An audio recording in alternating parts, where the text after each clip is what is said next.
Hidayah Tuhan berikan kepada kami, bagaimana bisa berkumpul di tempat ini Tuhan, bersama dengan anak-anak SMK swasta Semangat itu. Dalam Yesus Kristus kami berdoa. Amin.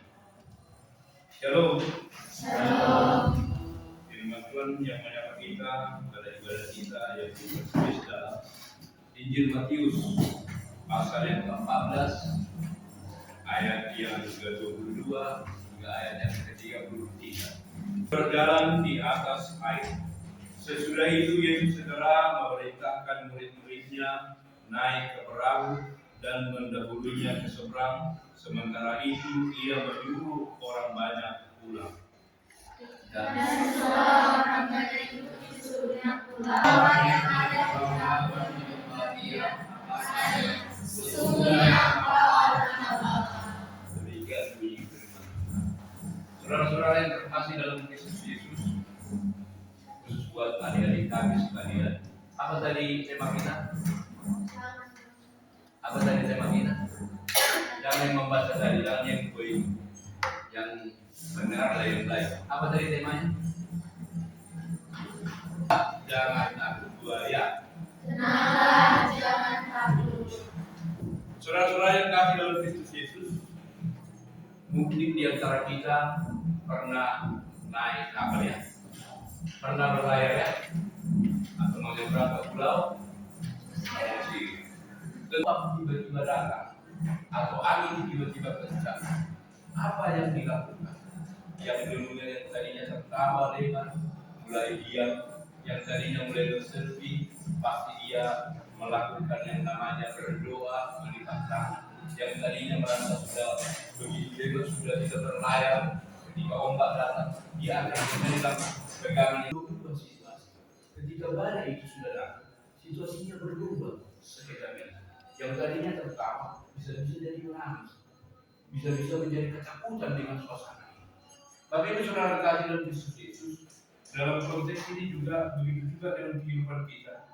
Tidak ada seorang pun yang mau memesan yang namanya badai. Tak pernah ada kita mengatakan besok sakitlah Tuhan. Kalau kita melihat di sini di ayat 22 sampai ayat yang ke-24, ini mau mengatakan bahwasanya badai itu pasti datang meskipun kita taat kepada Tuhan. Ini hal yang pertama yang mau perlu kita renungkan dari cerita Yesus berjalan di atas air. Kita lihat ya, murid-muridnya berangkat bukan karena salah jalan, bukan salah tempat mereka tujuannya, karena mereka menaati perintah Yesus untuk naik ke perahu dan menyeberang. Harusnya dong, Yesus tahu kan mereka akan menghadapi badai, makanya mereka juga pergi. Cuman supaya murid-muridnya diberikan pengajaran, diberikan sesuatu yang tidak di luar pikiran mereka. Itu terjadi supaya apa? Supaya menempati mereka. Di sini yang mau disampaikan, murid-muridnya mengalami badai bukan karena mereka salah jalan, justru mereka berada di tengah badai karena mereka menaati Yesus Kristus.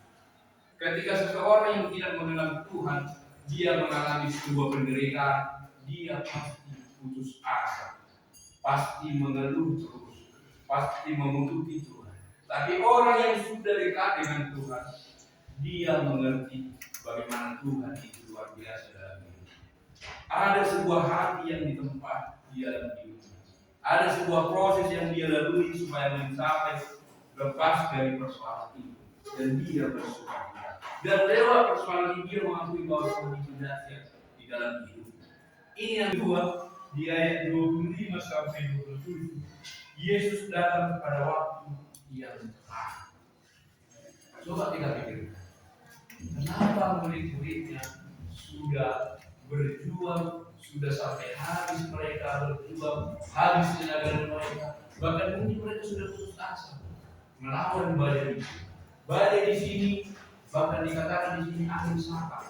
Kalau angin sakal itu artinya bahwasanya jika kita menuju ke depan, anginnya datang dari depan, mau arahnya ke belakang. Tentu kapal kita pasti mundur. Ketika angin, saya mau berjalan ke depan, anginnya datang dari depan, mau ke belakang. tentu saya harus melawan angin ini supaya apa? Supaya saya bisa ke depan. Ini angin selatan melawan arah dia. Kecepatan anginnya memang seperti itu. Angin selatan ini sungguh kencangnya. Dan ada juga dari di sana kata-kata tentang dia adik-adik kami tahu di ayat 24. Perahu murid-muridnya sudah beberapa mil jauhnya dari pantai dan diombang ambingkan gelombang karena angin selatan. Artinya di sini dalam arti ukurannya 1480 meter. Tentunya kalau di Yohanes itu nanti dikatakan bahwasanya 2 sampai 3 mil perjalanannya dari bibir pantai menuju tempat mereka mengalami jalan. Artinya mendapat ini. Tapi apa yang terjadi? Karena fokusnya sudah berbeda dari melihat Yesus dan merasakan angin yang begitu kencang, merasakan suasana yang begitu kencang. Apa yang terjadi? Dia hampir tenggelam, dia hampir jatuh. Ketika dia hampir jatuh, dia tidak sampai di situ. Apa yang dia katakan? Tuhan, tolonglah aku di ayat 30. Tetapi ketika dirasanya tiupan angin, takutlah dia dan mulai tenggelam lalu berteriak, Tuhan, tolonglah. Saat kita menghadapi banyak persoalan dalam hidup ini, tapi ketika kita sudah mulai lemah dengan kekuatan kita, Yesus sendiri datang menolong kita. Amin. Dia datang menolong kita. Tapi kita tetap berfokus pada Tuhan.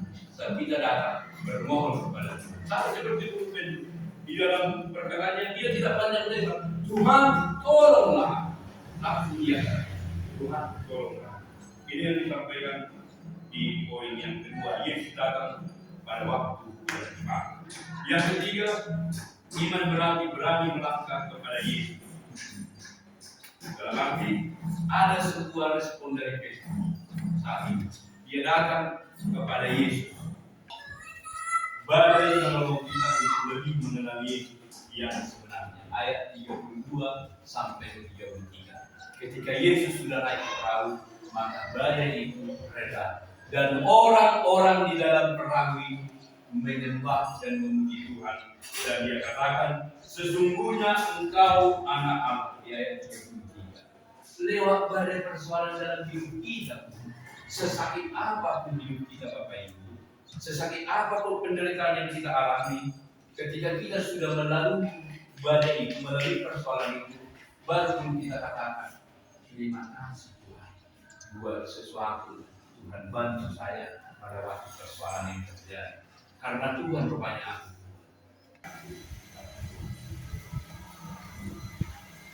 Terima kasih Tuhan Yesus. Terima kasih Bapak buat kebenaran firman-Mu yang telah menjelaskan dan mengajarkan kami. Untuk kami menghadapi persoalan hidup, Engkau ada bersama kami. Tuhan